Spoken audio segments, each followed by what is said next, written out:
د ابراهیم رئیسی مړینه عبدالله د ایران ملت ته د صبر او استقامت دعا کوم.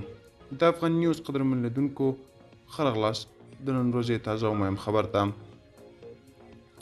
د افغانستان د مخکني حکومت پر مهال د روغې جوړې عالی شورا مشر عبدالله د ایران ولسمشر د مړینې له امله خواشیني څرګنده کړې. نوموړي پر خپله فیسبوک پاڼه لیکلي چې د یادې پیښې له امله د ایران ملت ته د صبر او استقامت دعا کوي.